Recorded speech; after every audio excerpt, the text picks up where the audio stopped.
ठीक है। अब यहाँ से हम लोग जो है वो डार्क रिएक्शन स्टार्ट करते हैं। ठीक है, डार्क रिएक्शन है ना, इसी को बायोसिंथेटिक रिएक्शन भी कहते हैं, बायोसिंथेटिक रिएक्शन भी कहेंगे। ठीक है, ब्लैकमैन्स रिएक्शन भी कहते हैं। ब्लैकमैन्स ने इसको डिस्कवर्ड किया था, ब्लैकमैन्स रिएक्शन। ठीक है, बायोसिंथेटिक क्यों कहते हैं? क्योंकि ये बायोमास का सिंथेसिस करता है एक्चुअली में। ठीक है, यही जो है वो ग्लूकोज वगैरह का सिंथेसिस करता है, इस वजह से इसको सिंथेटिक भी कहते हैं। ये अगर आप देखेंगे तो ये दो तरह का हो सकता है। ठीक है, डार्क रिएक्शन इसलिए कहते हैं क्योंकि इसके लिए लाइट ज़रूरी नहीं है। ये नहीं समझिएगा कि सिर्फ जो है डार्क ही में होगा, नहीं, लाइट रहे ना रहे कोई मतलब नहीं है, मतलब लाइट ज़रूरी नहीं है। ये फर्दर जो है वो अगर आप देखेंगे तो ये दो तरह का होगा, एक तो होगा C4 साइकिल और दूसरा होगा इसमें C3 साइकिल। ठीक है, C3 साइकिल। ठीक है, ये C4 साइकिल को हम लोग हैच एंड स्लैक साइकिल भी कहते हैं, हैच एंड स्लैक साइकिल भी कहते हैं। और C3 साइकिल को हम लोग जो है केल्विन साइकिल भी कहते हैं। ठीक है, केल्विन क्योंकि इसको मेल्विन केल्विन ने डिस्कवर किया था, इसको हैच एंड स्लैक ने डिस्कवर किया था। कैसे डिस्कवर किया था? ठीक है, यहीं पर बता देते हैं। ठीक है, ये डिस्कवर किया था ट्रेसर टेक्निक से, ट्रेसर टेक्निक से जो है इसने डिस्कवर्ड किया था। मतलब ट्रेसर टेक्निक मतलब ट्रेस किया था, इसके पाथ को ट्रेस किया था by using C14 radio active isotope. ठीक है, रेडियो एक्टिव आइसोटोप को यूज करके। ठीक है, मतलब और किस पे एक्सपेरिमेंट किया था इसमें? शुगर केन और सीन डिस्मस। ठीक है, सीन डिस्मस में। और इसके ऊपर किसके ऊपर एक्सपेरिमेंट किया था? एल्गी पे, क्रोलेला एल्गी पे एक्सपेरिमेंट किया था। ठीक है, देखो हुआ क्या।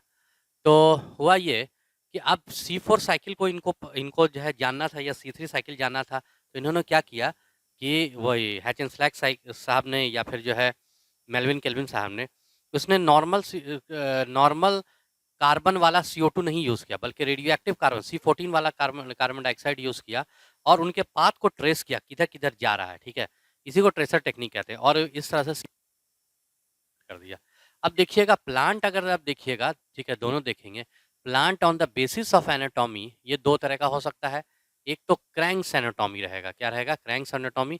और दूसरा सिंपल एनाटॉमी। ठीक है, एनाटॉमी के बेसिस पे जो है वो दो तरह का हो सकता है, एक क्रैंक्स एनाटॉमी, दूसरा सिंपल एंग।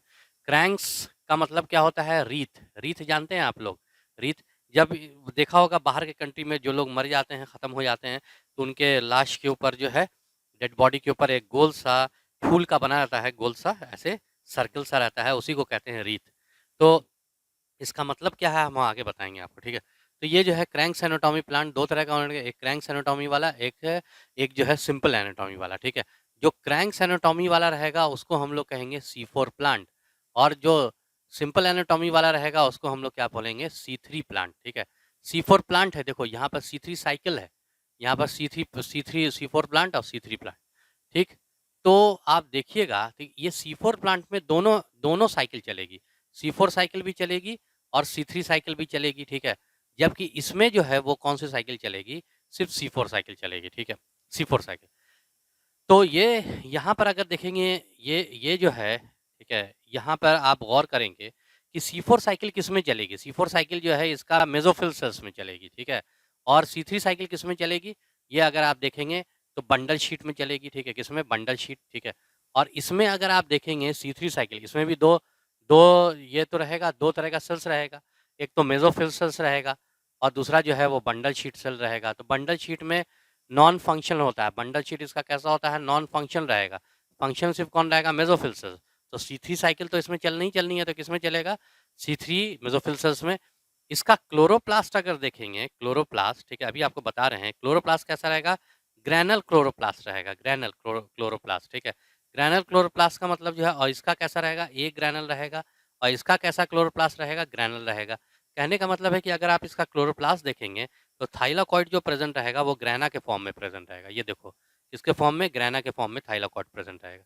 जबकि इनका क्लोरोप्लास्ट देखेंगे, ठीक है, तो थाइलाकॉइड रहेगा लेकिन एक दूसरे के ऊपर स्टैक कर करके ग्रैना का फॉर्मेशन नहीं करेगा। ग्रैना का मतलब क्या होगा? एक दूसरे के ऊपर रखाता जाएगा तो वही ग्रैना बनेगा। इसमें एक ग्रैनल क्लोरोप्लास्ट, और इसमें कैसा रहेगा? वो ग्रैनल क्लोरोप्लास्ट रहेगा। कैसा रहेगा?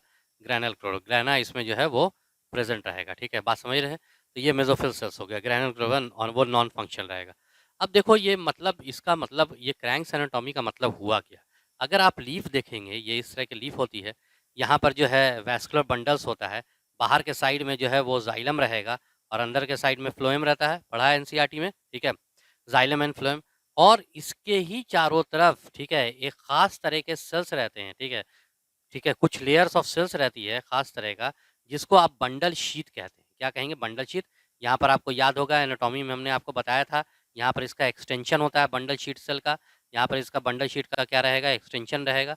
आप समझ रहे हैं? और उसके बाद बंडल शीथ यानी ये रीत की तरह देखो दिख रहा है कि नहीं? ये जो है रीत की तरह दिख रहा है, इसीलिए इसको क्रैंक्स एनाटॉमी और रीत कहते हैं, ठीक है? और हालाँकि ऐसी बात नहीं कि उसमें प्रेज़ेंट नहीं रहेगा, ये जो बंडल शीथ, लेकिन नॉन फंक्शनल रहेगा और इसमें बंडल शीथ फंक्शन रहता है, इसीलिए इसको क्रैंक्स एनाटॉमी कहेंगे। और यहाँ पर अगर आप देखें दूसरे तरह का सेल्स होगा, वो मेसोफिल सेल्स होगा। मेसोफिल सेल्स जो है वो कितने तरह का होगा? वो भी 2 तरह का होगा। ये जो अगर आप देख रहे हैं, इसको आप कहते हैं 2 तरह का होगा, ठीक है? ये जो है अगर आप देख रहे हैं, ठीक है, इसको आप कहेंगे, ठीक है, वो पैलिसेड पैरेन्काइमा और इसको आप क्या बोलते हैं? स्पॉन्जी पैरेन्काइमा, ठीक है? तो ये दोनों को मिला करके हम लोग क्या बोलते हैं? ये दोनों को मिला के मेसोफिल सेल्स कहते हैं, याद है आपको? ठीक है, तो यहाँ पर देखिएगा ज़रा-सा। इसमें इसमें ठीक है, C4 साइकिल ये मेसोफिल सेल्स में चलेगा और C3 साइकिल्स, ठीक है, ये बंडल शीट्स में चलेगा इसके केस में। जबकि इसके केस में देखेंगे सेम वैसे ही रहेगा, ठीक है? तो इसके केस में ये जो बंडल शीट है नॉन फंक्शनल है। तो सिर्फ इसमें C3 साइकिल, क्योंकि मेन साइकिल जो है वो C3 साइकिल है। C3 साइकिल से ही जो है वो बायोमास का ग्लूकोज का फॉर्मेशन होता है। तो सिर्फ इसमें C3 साइकिल चलेगी और वो किस में चलेगी? ठीक है, ये मेसोफिल सेल्स में चलेगी, ठीक है, ये मेसोफिल सेल्स में, ठीक है? तो ये हो गया एनाटॉमी के बेसिस पे 2 तरह का जो है वो प्लांट ये हो सकता है। उसके बाद ज़रा-सा अब हम लोग यहाँ से क्या देखते हैं, C3 साइकिल देख लेते हैं और फिर C4 साइकिल देख लेते हैं, ठीक है? देखिए, अगर आप अपने एनसीईआरटी अगर आप देखेंगे, तो आपका वो जो डायग्राम जो बना हुआ है, ठीक है? पहले हम ऐसा करते नहीं, पहले जो है हम लोग क्या देखते हैं, ठीक है? वो C3 साइकिल देखते हैं। ये C3 साइकिल जो है बंडल शीट में चलेगी in case of C4 plant and C3 plant के केस में मेसोफिल सेल्स में C3 साइकिल चलेगी, ठीक है? तो ये देखिए ये कैसा होगा, ठीक है? यहाँ पर हम लोग देखते हैं, इसको मिटा दें हम।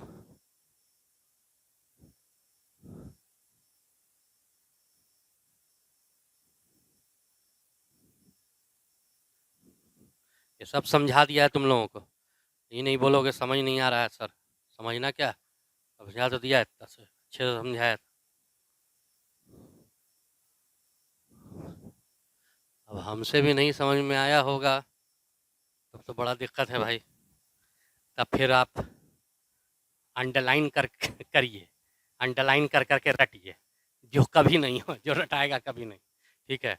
ये ऐसा होता है, लो एक अंडरलाइन, ये वैसा होता है, ये लो दूसरा अंडरलाइन, ठीक है? या फिर जो है, ठीक है, या फिर फाइट करिए या फिर किस्मत से कमांडो बन के, स्टूडेंट मत बनिए, कमांडो बन जाइए, ठीक है? खैर, तो हम क्या बोल रहे हैं, ठीक है? हाँ, उसके बाद फिर अगर आप देखते हैं, ठीक है, कि हाँ, उसके बाद जैसे आप C3 साइकिल हम लोग देखेंगे, तो C3 साइकिल में, ठीक है, सबसे पहले अगर आप देखें केल्विन साइकिल भी कहते हैं, सबसे पहले देखो क्या होगा, ठीक है? सबसे चाहे वो मेसोफिल सेल्स हो या बंडल शीट सेल हो, यहाँ पर एक कंपाउंड होगा जिसको आप क्या बोलेंगे? RUBP कहेंगे, राइब्यूलेज बाइफॉस्फेट, राइब्यूलोज, ठीक है? यानी 5 कार्बन वाला एक राइब्यूलोज 5 कार्बन वाला एक कीटोनिक फॉर्म है, एक कीटोनिक मोनोसैकेराइड है, हम बात कर चुके हैं बायोमोलिक्यूलर मोनोसैकेराइड है जिसमें 2 फास्फोरस प्रेजेंट रहेगा। कितना मॉलिक्यूल? 6 मॉलिक्यूल। बाहर से CO2 देखो ये 3 स्टेप में होगा, केल्विन साइकिल जो है वो C3 साइकिल 3 स्टेप में होगा। पहला तो हो जाएगा तुम्हारा कार्बोक्सिलेशन, ठीक है? दूसरा हो जाएगा ये तुम्हारा रिडक्शन, ठीक है? और तीसरा हो जाएगा वो तुम्हारा रीजेनरेशन, ठीक है? रीजेनरेशन। अब देखिए ये एटमॉस्फेयर का CO2 है, ठीक है? एटमॉस्फेयर का कितना? 6 मॉलिक्यूल, क्योंकि यहाँ भी 6 मॉलिक्यूल। तो एटमॉस्फेयर का CO2 जो है वो आपके यहाँ पर आकर के जुड़ता है, RUBP से जुड़ता है। तो जब CO2 किसी चीज़ में भी जोड़ते हैं उसको आप क्या बोलते हैं? कार्बोक्सिलेशन कहते हैं, ठीक है? ये हो गया पहला स्टेप जिसको आप कहेंगे कार्बोक्सिलेशन। ज़ाहिर है एंजाइम तो यहाँ पर चाहिए, यहाँ पर एंजाइम कौन सा होगा? रुबिस्को होगा, ठीक है? रुबिस्को का मतलब राइबोलेज बाइफॉस्फेट कार्बोक्सिलेज ऑक्सीजनेज, यानी ये राइबोलेज बाइफॉस्फेट में का कार्बोक्सिलेशन कराता है, CO2 को जोड़ देता है। तो यहाँ कितना कार्बन वाला कंपाउंड हो जाएगा? हेक्सोज बन जाएगा, हेक्सोज 6 कार्बन वाला, देख लीजिए। 5 कार्बन का 6 मॉलिक्यूल है और ये 6 CO2 आ रहा है, 6 कार्बन आ रहा है। हर एक मॉलिक्यूल में एक-एक कार्बन डाइऑक्साइड जुड़ेगा, एक-एक कार्बन जुड़ेगा तो 6 मॉलिक्यूल का कंपाउंड बनेगा कि नहीं? यानी कि 6 कार्बन वाला 6 कंपाउंड बन गया, हेक्सोज रहेगा। काफ़ी अनस्टेबल ये रहता है, बहुत ही अनस्टेबल है। मतलब अगर इसका नाम अगर आप देखेंगे तो ये होता है शायद 2 केटो 3 हाइड्रॉक्सी, ठीक है? ये 2 नहीं, सॉरी, ठीक है, 3 ये जो है 2 हाइड्रॉक्सी 3 केटो 15 बाइफॉस्फोरिबोटॉल, ठीक है? 2 हाइड्रॉक्सी 3 केटो 15 बाइफॉस्फोरिबोटॉल, ठीक है? ये होना जानना ज़रूरी नहीं है, ठीक है? तो ये देखो ये कैसा है, ये जो अनस्टेबल है, अनस्टेबल होगा तो क्या हो जाएगा? ये ब्रेक करेगा कि नहीं करेगा? बिल्कुल ब्रेक कर जाएगा। ये अगर देखेंगे तो ये क्या हो जाता है, ब्रेक कर जाता है। किसमें?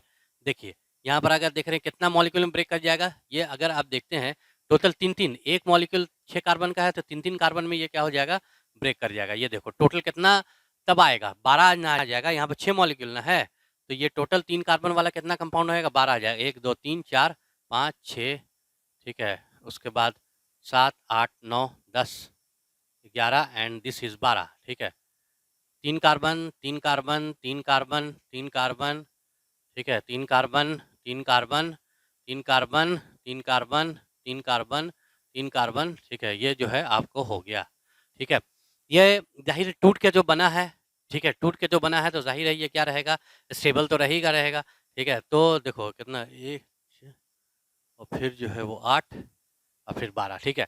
तो स्टेबल रहेगा, तो ये पहला स्टेबल प्रोडक्ट हो जाएगा और ये बेसिकली क्या होगा, ये 3 पीजीए रहेगा, ठीक है? 3 पीजीए का मतलब फर्स्ट स्टेबल प्रोडक्ट, ठीक है? First stable product. 3 पीजीए का मतलब, ठीक है? Phosphoglyceric acid. ऐसा फॉस्फोग्लिसरिक एसिड का मतलब कि मतलब रुबिस्को देखो बाइफॉस्फेट, 2 फास्फोरस है ना, एक फास्फोरस इसमें चला गया, एक फास्फोरस इसमें चला गया, ठीक है? तो एक जो है 6 मॉलिक्यूल था, एक फास्फोरस, 6 फास्फोरस इसमें, यानी 3 नंबर ग्लिसरिक एसिड है, जिसके 3 नंबर पोजीशन पे फास्फोरस प्रेजेंट है। ये स्टेबल कंपाउंड है। आपको करना क्या है, फोटोसिंथेसिस आप कर रहे हैं, तो फोटोसिंथेसिस में आप रिडक्शन करते हैं, यानी CO2 को आप रिड्यूस करते हैं कार्बोहाइड्रेट में, तो अब आपको रिडक्शन करना है। रिडक्शन करने के लिए आप हाइड्रोजन अगर जोड़ेंगे तो रिडक्शन हो जाएगा। कहाँ से हाइड्रोजन लाएंगे? रिएक्शन से लाएंगे NADPH2, वहाँ से आप हाइड्रोजन NADPH2 से हाइड्रोजन निकाल करके इसका रिडक्शन कर देंगे, यानी कि इसमें अगर तुम हाइड्रोजन जोड़ दोगे इसका रिडक्शन हो जाएगा और ये अल्टीमेटली किसमें कन्वर्ट कर जाएगा, कार्बोहाइड्रेट में कन्वर्ट कर जाएगा। लेकिन एक बात बताओ, क्या इससे तुम बहुत आसानी से हाइड्रोजन जोड़ सकते हो? नहीं, ये बहुत ही स्टेबल कंपाउंड है, इतना आसानी से नहीं जोड़ेगा हाइड्रोजन, आपको इसको अनस्टेबल करना पड़ेगा। किसी भी चीज़ को कैसे आप अनस्टेबल करते हैं, ठीक है? एनर्जी दे करके, एकदम एक-एक वर्ड्स मेरा सुनो, ठीक है? इधर-उधर ध्यान मत करिए, नहीं तो हम जो 5 मिनट बोल देंगे फिर अपने से रिवाइज़ करिएगा, ठीक है? तो वो आपको लग जाएगा 1 घंटा, गौर करिएगा, ठीक है? तो आप देखिएगा कि इसको आपको अनस्टेबल करना है, तो आप कैसे अनस्टेबल, किसी चीज़ को कैसे अनस्टेबल करते हैं? उसमें आप एनर्जी दे देते हैं, एनर्जी देने का मतलब इसमें आप एनर्जी देंगे, एनर्जी कैसे देंगे आप बताइए? ठीक है? अरे भाई एटीपी से देंगे, एटीपी क्या करेगा? उसको एनर्जी देने का मतलब क्या करेगा? जला देंगे आप इसको? नहीं, बल्कि देखो क्या होगा, बल्कि इसको अनस्टेबल आपको करना है, तो बल्कि ये क्या होगा, एटीपी है ना, कितना एटीपी? 12 एटीपी, 12 है, ठीक है? तो ये एटीपी क्या करेगा कि यहाँ पे 12 एडीपी में कन्वर्ट कर जाएगा, एडीपी में कन्वर्ट कर जाएगा और एक जो 3 कार्बन वाला जो कंपाउंड है, ठीक है? इससे फास्फोरस जोड़ देगा और ज़ाहिर है यहाँ पर जो है वो कौन-सा एंजाइम यूज़ होगा? काइनेज ही जो है वो मैग्नीशियम आयन जो है इसमें प्रेज़ेंट रहेगा। काइनेज ही जो है वो अ, आप देखेंगे तो ये एटीपी को ब्रेक कर के फास्फोरस को ट्रांसफ़र करता है। यहाँ पर जो बॉन्ड जो बना ना फास्फोरस और ये 3 पीजीए में, इसी बॉन्ड में ये एनर्जी एटीपी जब ब्रेक हुआ था, तो वो जो एनर्जी निकली थी, तो इसी बॉन्ड में वो एनर्जी रहेगी, यानी ये अब जो है अनस्टेबल हो गया। यानी ये जो पहले 3 पीजीए था, तो 3 नंबर पोजीशन पे पहले इसमें फास्फोरस लगा हुआ था, अब एक और फास्फोरस लगा है, तो वो फास्फोरस लगेगा 1 नंबर पोजीशन पे। तो ये अब हो जाएगा 1,3 डाई पीजीए, ठीक है? 1,3 डाई पीजीए। अब ये अनस्टेबल है, ठीक है? आप समझ रहे हैं, सबके साथ वैसे ही होगा, आप समझ जाइए, ठीक है? सबके साथ जो है वैसे ही होगा, ठीक है? ये सीधा समझ जाइएगा सब कुछ, ठीक है? तो ये 1,3 डाई पीजीए ये अनस्टेबल हो गया। अब इसको आप क्या कर सकते हैं? रिडक्शन कर सकते हैं। हाँ भाई, रिडक्शन कर दीजिए। कैसे? 12 NADPH2, ठीक है? NADPH2 ध्यान रखना, NAD रहेगा, फटाक से पकड़ लेना कि ये जो है गलती है कुछ इसमें, ठीक है? तो क्लोरोप्लास्ट में, ठीक है? तो यहाँ पर आगे देखें NADPH2 जो है इसको क्या देगा, सबको 12 को हाइड्रोजन दे देगा।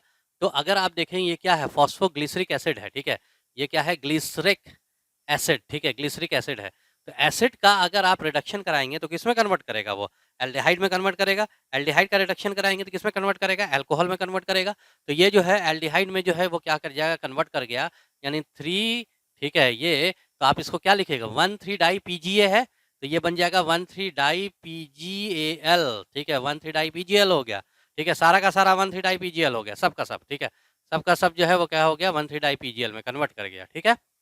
अब हमारा मकसद तो यही था कि इसको रिड्यूस कर देना, पीजीएल में कन्वर्ट करना नहीं, हमारा मकसद था, ठीक है, कि 3 पीजीए को 3 पीजीएल में कन्वर्ट करना। ये तो जबरदस्ती का यहाँ पर फास्फोरस हमको जोड़ना पड़ा मजबूरी के तहत अनस्टेबल करने के लिए। तो जब ये रिडक्शन अब हो गया, हमारा मकसद पूरा हो गया है, ये फास्फोरस को हम हटा दें, बिल्कुल हटा दीजिए, ठीक है। यहाँ से जो है वो फास्फोरस 12 फास्फोरस जो है वो हट जाएगा, ठीक है, पूरा 12 फास्फोरस हो जाएगा। तो ये किस में कन्वर्ट कर जाएगा? ये जो कन्वर्ट कर जाएगा तुम्हारा 1,3 डाई, सॉरी 1 नहीं, ठीक है 3 पीजीए, ठीक है, किस में कन्वर्ट? 3 पीजीएल में कन्वर्ट कर गया, ये जो है वो कन्वर्ट कर गया, ठीक है।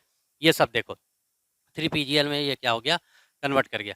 अब जो है जैसा गौर करिएगा, ये सब जो है, ठीक है 3 पीजीए ये हो गया, ठीक है। 1 2 3 4 5 6 7 8 9 10 11 12 सब कन्वर्ट कर गया। अब यहाँ पर हम लोग क्या लगाएंगे? अब इसको दोनों को, ये 6 कार्बन डाइऑक्साइड जो आया था, ठीक है, ये देखिए 2 में ब्रेक कर चुका है, ठीक है। अब इनको जो है हमको जोड़ करके ग्लूकोज में कन्वर्ट करना है, क्योंकि ग्लूकोज जो होता है वो C6 होता है, 6 कार्बन का। तो ये दोनों को जोड़ करके करेंगे, जोड़ेंगे। जब दोनों एल्डिहाइडिक फॉर्म में तो जुड़ेगा नहीं, अगर एक एल्डिहाइडिक और एक इसका आइसोमेरिक फॉर्म रहेगा, यानी कि इसका कीटोन रहेगा, तो वो कन्वर्ट कर सकता है। तो हाँ भाई, यहाँ पर कीटोन कैसे कन्वर्ट करेगा? एक को कन्वर्ट करेंगे कीटोन में, आइसोमरेज लगाएंगे, ठीक है। आइसोमरेज किसमें लगाएंगे? आइसोमरेज इसमें लगाएंगे? नहीं, इसमें नहीं लगाएंगे, इसमें लगाएंगे। इसको कन्वर्ट कर देंगे। ये तो है आपको, ये जो 3 कार्बन का, ठीक है, Pg3 पीजीए का पीजीए ही रह जाएगा, लेकिन जबकि ये जो है वो कन्वर्ट करेगा DHAP में, डाई हाइड्रोक्सी एसीटोन फॉस्फेट। सबका फुल फॉर्म लिखा चुके हैं, डाई हाइड्रोक्सी एसीटोन फॉस्फेट, इसमें कन्वर्ट कर गया। वैसी जो है अगर आप देखेंगे, ठीक है, वैसी जो है अगर आप देखेंगे कि इसमें जो है वो हम नहीं लगाएंगे और इसमें जो है वो लगाएंगे, ठीक है। इसी तरह से जो है, इसी तरह से, ठीक है, इसी तरह से अगर आप देखते हैं, ठीक है, 3 3 3, ठीक है, तो आप देखेंगे इसी तरह से ऑल्टरनेटिवली जो है वो हम लोग लगाते चले जाएंगे ऑल्टरनेटिवली, ठीक है। तो इसमें नहीं लगेगा, ठीक है, इसमें लगेगा, इसमें नहीं लगेगा, इसमें लगेगा, इसमें नहीं लगेगा, इसमें लगेगा, इसमें नहीं लगेगा, इसमें लगेगा, ठीक है। तो यानी कि एक DHAP, एक जो है पीजीएल। अब देखिए ये दोनों जो है वो कंबाइन कर सकता है, बिल्कुल कंबाइन कर जाएगा in presence of aldolase. Aldolase से आप क्या कर देते हैं? दोनों को कंबाइन कर देते हैं। तो यहाँ पर ये बन जाएगा फ्रुक्टोज 1,6 डाईफॉस्फेट, ठीक है। कितने कार्बन का? 6 कार्बन का, 3 3 कार्बन मिला, 6 कार्बन। और इसमें ये DHAP, di hydroxy acetone phosphate, एक फॉस्फेट यहाँ 3 पीजीएल, ठीक है, 3 फॉस्फोग्लिसरिक एसिड, एक फॉस्फोरस यहाँ, दोनों फॉस्फोरस मिल गया, 2 फॉस्फोरस जो है वो बन गया फ्रक्टोज 1,6 डाईफॉस्फेट। और ये कन्वर्ट हो जाएगा तुम्हारा, ठीक है। इससे फिर जो हम लोग फॉस्फोरस निकाल लेंगे, ठीक है, क्या निकाल लेंगे? फॉस्फोरस निकालेंगे। अभी सिर्फ जो इतनी ही की बात कर रहे हैं, रुक जाओ, इतनी की फॉस्फोरस निकालेंगे तो ये किसमें कन्वर्ट हो जाएगा? फ्रुक्टोज 6 फॉस्फेट में, आइसोमरेज लगा करके ग्लूकोज 6 फॉस्फेट में, और अल्टीमेटली फिर से जो है यहाँ से फॉस्फोरस हम निकालेंगे और ये कन्वर्ट कर जाएगा तुम्हारा ग्लूकोज में। इसको जो है, ये वाला जो रिएक्शन है, इसको हम लोग ग्लाइकोसाइटिक, ठीक है, ग्लाइकोलाइसिस रिवर्सल कहते हैं, क्योंकि ग्लाइकोलाइसिस में इसको अच्छे से पढ़ेंगे हम लोग ये रिएक्शन को, ठीक है। ग्लाइकोलाइसिस में इसका रेस्पिरेशन में इसका उल्टा होता है कि ग्लूकोज को ब्रेक करते हैं हम लोग DHAP और पीजीएल में, ठीक है। तो खैर जो है ये बन गया, इसको हम लोग आराम से पढ़ेंगे। यानी ग्लूकोज, ये जो 6 मॉलिक्यूल जो आया था वो ग्लूकोज में कन्वर्ट कर गया। 6 कार्बन जो आया था CO2 का, ग्लूकोज में C6H12O6 में जो है वो क्या हो गया? कन्वर्ट कर गया, ठीक है। लेकिन इसको, ये 6 कार्बन डाइऑक्साइड को ग्लूकोज में किसने कन्वर्ट किया? डाइऑक्साइड लेते हैं तो आपके बॉडी में तो क्या वो कन्वर्ट कर जाता है ग्लूकोज में? नहीं ना कन्वर्ट करता है। तो यहाँ प्लांट में एक चीज़ होती है, खास चीज़ होती है, ये देखो RUBP होता है, रुबिस्को होता है। इस बेचारे RUBP ने जो है वो CO2 को मदद किया ग्लूकोज में कन्वर्ट करने। आज बेचारे का देखिए क्या हाल हो गया, ठीक है, ब्रेक कर गया है एकदम। तो हमारा क्या फर्ज है? ठीक है, हमारा फर्ज है कि इसको फिर से, ये RUBP का फिर से फॉर्मेशन कर दें, ये जो ब्रेक कर गया है वो फिर से फॉर्मेशन कर दें, फिर से जनरेशन कर दें, यानी रीजनरेशन कर दें RUBP का। तो अब जो नेक्स्ट जो स्टेप होगा, जरा समझिएगा, नेक्स्ट जो स्टेप होगा, तीसरा जो स्टेप होगा, यहाँ देखो, यानी पहला स्टेप कार्बोक्सिलेशन, यहाँ पर जब यहाँ पर रिडक्शन किया, ये दूसरा स्टेप हो जाएगा, इसको आप क्या बोलेंगे? रिडक्शन कहेंगे, ठीक है। यह जो जोड़ा यहाँ पर हाइड्रोजन, इसको रिडक्शन। और तीसरा जो स्टेप हो जाएगा वो क्या हो जाएगा, रीजेनरेशन हो जाएगा। ये क्या हो जाएगा, रीजेनरेशन। रीजेनरेशन आप देखेंगे, अब देखिए क्या करेंगे, तीन कार्बन को जोड़ेंगे 6 कार्बन हो जाएगा, फिर 3 कार्बन को जोड़ेंगे 6 कार्बन हो जाएगा, ठीक है। ये जो है 6 कार्बन हो गया, ये 9 कार्बन हो गया। अब ये 9 कार्बन जो है वो ब्रेक कर जाएगा 5 कार्बन में और 4 कार्बन में। ये 5 कार्बन क्या हो जाएगा, ज़ाइल्यूलोज 5 मोनोफॉस्फेट, ज़ाइल्यूलोज 5 मोनोफॉस्फेट हो गया, ठीक है, 5 कार्बन। फिर ये 4 कार्बन, ये जोड़ा आपस में 7 कार्बन, फिर ये 3 कार्बन जोड़ा 10 कार्बन, 10 कार्बन ब्रेक कर गया 5 कार्बन में और ये हो गया 5 कार्बन में। तो ये हो गया तुम्हारा, ये क्या हो गया तुम्हारा, राइबोस, ठीक है, ये हो गया राइबोस 5 मोनोफॉस्फेट। और ये हो गया तुम्हारा ज़ाइल्यूलोज, ज़ाइल्यूलोज 5 मोनोफॉस्फेट, ज़ाइल्यूलोज 5 मोनोफॉस्फेट। अब ये देखिए दोनों को जोड़िए 6 कार्बन, इसको जोड़िए 9 कार्बन, फिर जो है 5 कार्बन, सेम वैसे ही 5 कार्बन 4 कार्बन, ये क्या हो गया, ज़ाइल्यूलोज 5 मोनोफॉस्फेट हो गया जो वहाँ बना है, ठीक है। ये 4 कार्बन के साथ फिर ये जुड़ा, ठीक है, ये कितना 7 कार्बन, 7 कार्बन के साथ जो है वो अगर आप देखेंगे ये 4 कार्बन हुआ ना जी, 4 कार्बन के बाद ये जुड़ा 7 कार्बन, 7 कार्बन के साथ ये जुड़ा, ये हो गया 10 कार्बन, 10 कार्बन ब्रेक कर गया किसमें, ठीक है, 5 कार्बन में, जो कि एक हो गया, 5 कार्बन ब्रेक किया जो कि एक हो गया राइबोस 5 मोनोफॉस्फेट, और एक 5 कार्बन में और ब्रेक किया तो ये हो गया ज़ाइल्यूलोज 5 मोनोफॉस्फेट। तो आप देखिए आपको ज़ाइल्यूलोज 5 मोनोफॉस्फेट कितना मिला, आपको मिला 1 2, ठीक है, 3 और 4, 4 जो है वो आपको ज़ाइल्यूलोज 5 मोनोफॉस्फेट। यहाँ बता दें, यहाँ पर जगह है, ठीक है, काहे के लिए, ठीक है, यही बता देते हैं, मतलब समझिए ये नीचे का स्टेप है। तो अगर आप देखते हैं या तो चलो इधर बता देते हैं, ठीक है, इधर या इधर ही बता दें, ठीक है। तो आप देखेंगे कि ये जो है 4 आपको मिला ज़ाइल्यूलोज 5 मोनोफॉस्फेट, और आपको 2 मिला, ये देखो, एक ये 5 कार्बन और एक ये 5, 2 आपको मिल गया, ठीक है। ये कितने का रहेगा, ज़ाइल्यूलोज 5 मोनोफॉस्फेट 5 कार्बन का, और 2 आपको मिल गया राइबोज, ठीक है, 5 मोनोफॉस्फेट, ये आपको मिल गया कितना, 2 मिल गया। अब देखिए आपको लाना क्या है, मोनोफॉस्फेट तो है, ये भी 5 कार्बन का है, ठीक है, ये भी 5 कार्बन का है, ये भी 5 कार्बन, लेकिन ये राइब्यूलोज 5 मोनोफॉस्फेट है, और ये जो है ये राइबुलोज बाइफॉस्फेट है, 2 फॉस्फोरस है, और जबकि ये कितना है, मोनोफॉस्फेट है। तो अगर आप इसमें इसमें आप ये लगा दें, आइसोमेरेज लगा दें, जैसे इसमें एपीमेरेज लगा दें, किसमें एपीमेरेज लगा दें, ठीक है, ये जो है इसमें एपीमेरेज लगा दीजिए, और इसमें जो है वो आपको आइसोमेरेज लगा दीजिए। तो ये दोनों जो है आइसोमेरेज जब लगाओगे ना इसमें, तो जाहिर है राइबोज 5 मोनोफॉस्फेट है, तो राइबोज यानी OSE एल्डिहाइडिक फॉर्म है, आपको केटोनिक फॉर्म में कन्वर्ट करना है, तो ये कन्वर्ट कर जाएगा तुम्हारा राइब्यूलोज, ये केटोनिक फॉर्म ना हो गया 5 मोनोफॉस्फेट, ठीक है, 5 मोनोफॉस्फेट।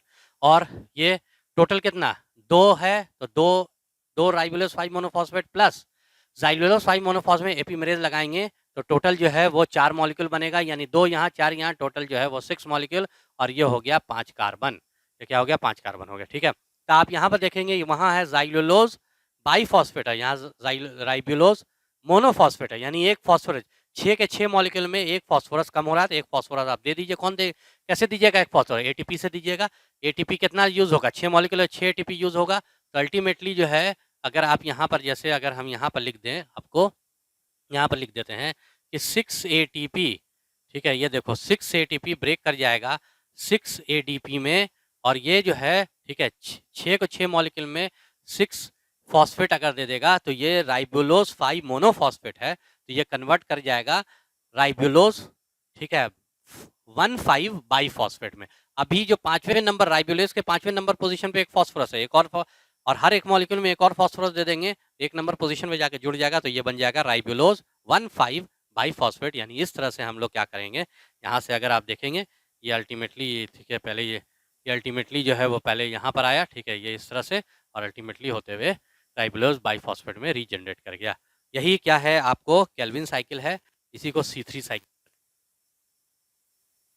हम लोग क्या देखते हैं।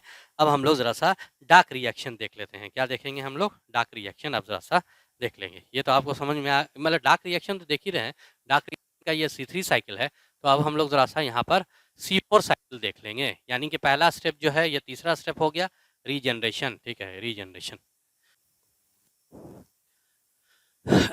देखो अब क्या हो जाएगा, ये C4 cycle hatch and slag cycle कहते हैं। आपके एनसीईआरटी में अगर आप देखेंगे तो इस तरह का डायग्राम बना हुआ है एनसीईआरटी में, ठीक है, ये ऐसा, ठीक है। तो यहाँ पर प्लाज्मोडेस्माटा ये मेसोफिल सेल्स को दिखाया, क्योंकि C4 प्लांट में ये C3 साइकिल इसमें चलेगा, मेसोफिल सेल्स है, और इसमें C4 साइकिल चलेगा, इसमें C3 साइकिल चलेगा, ठीक है। C3 का यहाँ पर प्लाज्मोडेस्माटा से ये क्या हो जाएगा, कनेक्टेड है, 2 सेल प्लाज्मोडेस्माटा से कनेक्टेड रहता है। यहाँ पर आप देखेंगे, यहाँ पर जो है फिक्सेशन लिखा हुआ है, ठीक है, यहाँ पर ट्रांसपोर्ट है, ये ट्रांसपोर्ट है, यहाँ पर जो है कार्बोक्सिलेशन है, यहाँ पर रीजनरेशन है, ठीक है। ये देखो, ये जो है मेसोफिल सेल्स है, मेसोफिल सेल्स, ठीक है, और ये बंडल शीट सेल्स, ठीक है, बंडल शीट। इस तरह से आपको दिखाया था, हम आपको इस तरह से नहीं बताएंगे, ठीक है, हम आपको स्क्वायर में करके बता देंगे, आसानी होगी इससे। और यहाँ प्लाज्मोडेस्माटा से क्या हो जाएगा, जोड़ दीजिएगा, ये मेसोफिल सेल्स हो गया, ये बंडल शीट सेल्स हो जाएगा। देखो कैसे C3 साइकिल का C4 साइकिल क्या होगी। तो आप देखते हैं सबसे पहले जो है वो, ठीक है, ये जो है मेसोफिल सेल्स है ना। मेसोफिल सेल्स में यहाँ पर एक कंपाउंड रहेगा जिसको आप कहेंगे पेप, ठीक है, पाइरोवेट, फॉस्फोइनॉल पाइरोवेट, 3 कार्बन, पाइरोवेट यानी कि, ठीक है, बताओ, पाइरोवेट यानी पाइरुविक एसिड है ना। पाइरुविक एसिड कितने मॉलिक्यूल का होता है, पाइरुविक एसिड जो रहता है CH3COCOOH यानी कितने कार्बन का, 3 कार्बन का रहता है पाइरुविक एसिड, ठीक है, ये देखो। अच्छा, फिर जैसे ऑक्जेलिक एसिड भी देख सकते हैं आप लोग, तो ऑक्जेलिक एसिड ये याद रखना, ठीक है, ऑक्जेलिक एसिड जो है हालांकि एनसीईआरटी में नहीं है लेकिन इंपॉर्टेंट है। ऑक्जेलिक एसिड कितने कार्बन का रहेगा बताओ तो, ठीक है, 2 कार्बन का। ऑक्जेलिक एसिड के बाद जैसे एसिटिक एसिड देखिएगा, तो एसिटिक एसिड तो आप लोग जानते ही हैं, ये क्या हो जाएगा, CH3COOH, 2 कार्बन का, ये भी, ठीक है। या अगर आप देखते हैं सक्सेनिक एसिड, ठीक है, सक्सेनिक एसिड का ये क्या होता है, सक्सेनिक एसिड का, ठीक है, ये हो जाएगा C4H6, ठीक है, और O4, ठीक है। और सक्सेनिक एसिड के बाद मैलिक एसिड रहेंगे, मैलिक एसिड के बाद C4H6O5, ठीक है। देखो कौन ज़्यादा ऑक्सीडाइज है, मैलिक एसिड बिल्कुल ज़्यादा, सबसे ज़्यादा ऑक्सीडाइज आएगा। आप क्रेब साइकिल आपको याद है, क्रेब साइकिल में आपने पढ़ा था कि सबसे पहले ऑक्जेलिक एसिड, ठीक है, और उसके बाद ये कन्वर्ट करता है सिट्रिक एसिड में, ठीक है, आइसोसिट्रिक एसिड में, सिस एकोनेटिक एसिड में, ठीक है। तो आप देखा कि, ठीक है, कि आप देखते हैं एक चीज़, ठीक है, हाँ, ठीक है, जैसे कि गर्मी, ठीक है, आप देख रहे थे जैसे कि यहाँ पर कि सबसे पहले जो है वो क्या था, गौर से सुन लो इसको भी, ऑक्जेलो एसिटिक एसिड था, ठीक है, उसमें एसिटाइल को एंजाइम ला करके जोड़ा था, तो ये बन गया था citric acid, try carboxylic acid, 3 COOH present था। उसके बाद और उसके बाद जो है फिर क्या था तुम्हारा, ऑक्जेलो ऑक्जेलो सक्सेनिक एसिड, ठीक है। ऑक्जेलो जो है वो आपको जैसे अगर आप देखेंगे, ठीक है, कि देखो सबसे पहले क्या, यहाँ पर जो है वो ऑक्जेलो एसिटिक एसिड था, ठीक है, ऑक्जेलो एसिटिक एसिड कन्वर्ट किया सिट्रिक एसिड में, आइसोसिट्रिक एसिड में, सिस एकोनेटिक एसिड में, ठीक है। उसके बाद ऑक्जेलो सक्सेनिक एसिड में, ऑक्जेलो सक्सेनिक एसिड, फिर अल्फा केटोग्लूटेरिक एसिड, याद रखना, citric acid, isocitric acid, isocitric cis aconitic acid, ठीक है। उसके बाद जो है oxalosuccinic acid, alpha ketoglutaric acid, उसके बाद फिर ये कन्वर्ट कर जाता था, ठीक, सक्सेनाइल कोएंजाइम में, succinic acid, fumaric acid, malic acid, oxaloacetic acid, ठीक है। फिर ऑक्जेलो एसिटिक एसिड जो है वो आपको किसमें, सिट्रिक एसिड में, ऑक्जेलो सिट्रिक एसिड में acetyl coenzyme, citric acid, isocitric acid, cis aconitic acid, ठीक है। उसके बाद फिर oxalosuccinic acid, alpha ketoglutaric acid, ultimately जो है वो किसमें, succinyl coenzyme, succinic acid, fumaric acid, malic acid, oxaloacetic acid. CO2 कहाँ से रिलीज होता है, 2 जगह से, तो रिलीज होगा तुम्हारा, ठीक है, ऑक्जेलो सक्सेनिक एसिड से CO2 रिलीज होगा, और दूसरा केटोग्लूटेरिक एसिड से CO2 रिलीज होता है। जबकि हाइड्रोजन किस जगह से रिलीज होता है, 4 जगह से, आइसो अल्फा सम, बताया था ये सब, आइसो मतलब आइसो अल्फा सम, ठीक है। ये कहाँ से रिलीज होगा, ये होगा आइसो अल्फा सम, ठीक है। चलो अब वहाँ रिवीजन, थोड़ा सा रिवीजन कर लो।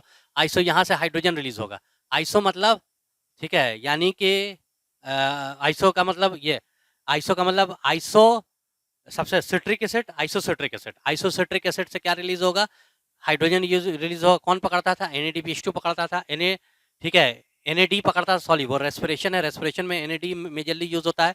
NAD पकड़ेगा, NADH2 बन जाएगा, अल्फा केटोग्लूटारिक एसिड दूसरा हाइड्रोजन रिलीज होगा, ठीक है। उसके बाद जो है सक्सेनिक, ये जो है सक्सेनिक एसिड है, तीसरा हाइड्रोजन रिलीज होगा, लेकिन यहाँ पर FAD इसको जो है होल्ड करेगा, और मैलिक एसिड जिससे जो है वो फिर लास्ट का हाइड्रोजन रिलीज होगा, जहां पर यहाँ पर भी NAD ही इसको क्या करता है, वो होल्ड करता है, NAD।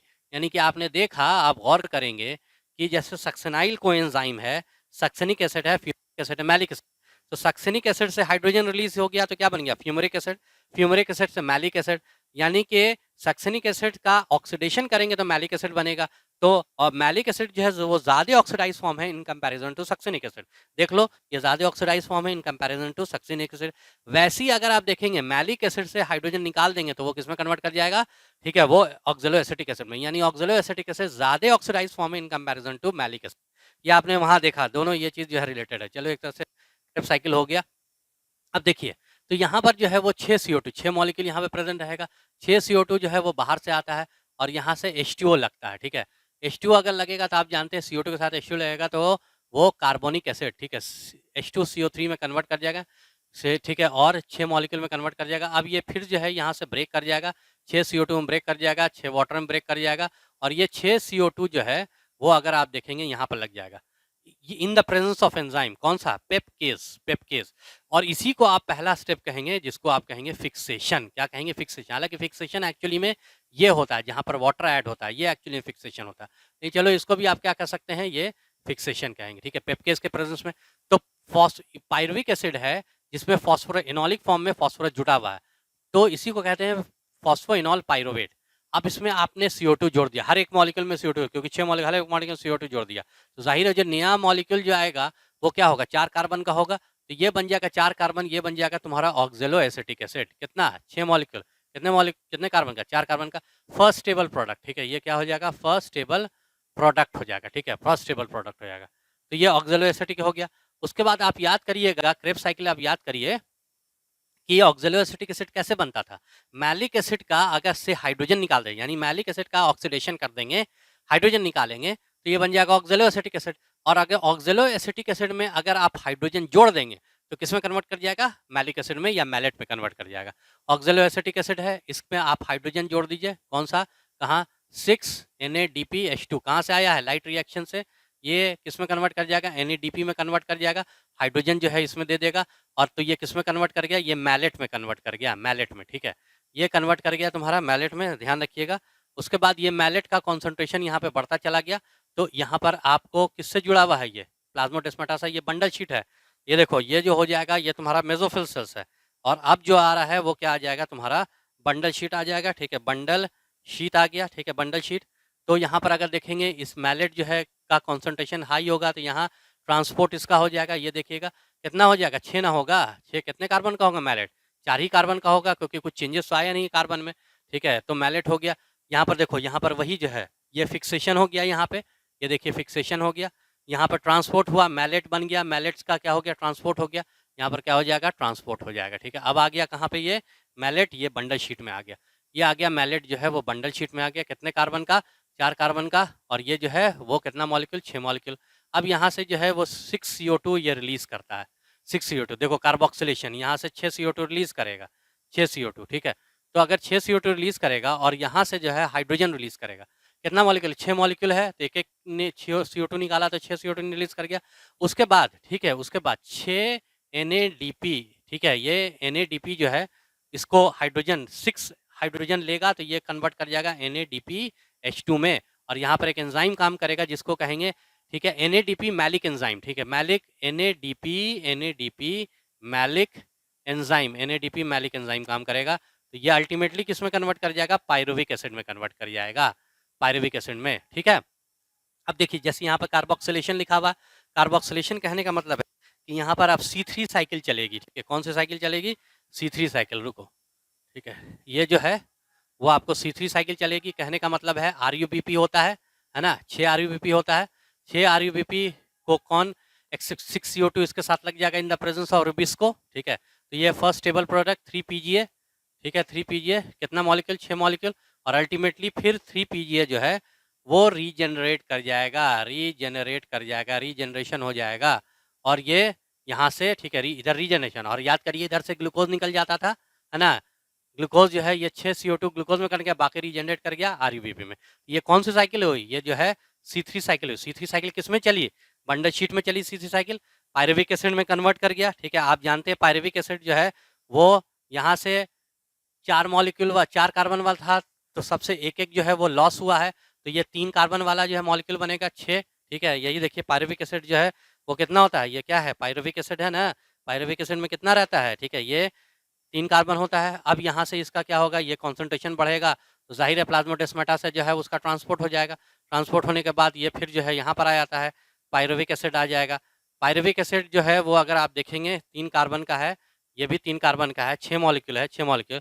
तो ये देखो ये भी पायरुविक एसिड है, फॉस्फोइनॉल पायरुवेट, यानी कि ऐसा पायरुविक एसिड जिसमें फॉस्फोरस एनॉलिक फॉर्म में जुड़ा हुआ था। अगर आप इसमें फॉस्फोरस जोड़ देंगे तो ये पेप में कन्वर्ट कर जाएगा, रीजनरेट कर जाएगा। कैसे फॉस्फोरस जोड़ेंगे, आप जोड़ेंगे 6 ATP, ये कन्वर्ट करेगा 6 AMP में, AMP में, ठीक है। ध्यान रखिए, इक्वेलेंट टू,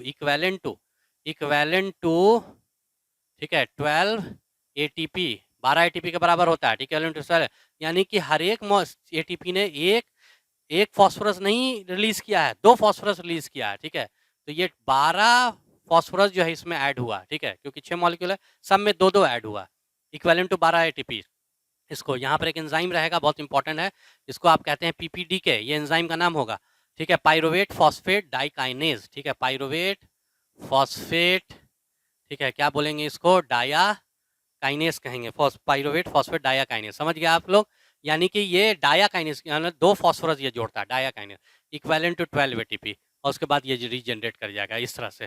तो ये आपका क्या हो गया, ये आपका, ठीक है, अगर आप देखेंगे तो बंडल शीट हो गया, ठीक है। और ये यानी बंडल शीट में C3 साइकिल, यही है आपका क्या, C4 साइकिल, इसी को हम लोग क्या बोलते हैं, C4 साइकिल। हालांकि देखो यहाँ पे NADP होता है, लेकिन एक और, ठीक है, एक और जो है वो कभी कभी NAD भी आता है, ठीक है, वो अलग रिएक्शन, लेकिन मेनली NADP ही रहेगा। आपने यहाँ पर इस तरह से ये C4 साइकिल ये चलती रहेगी, C4 साइकिल।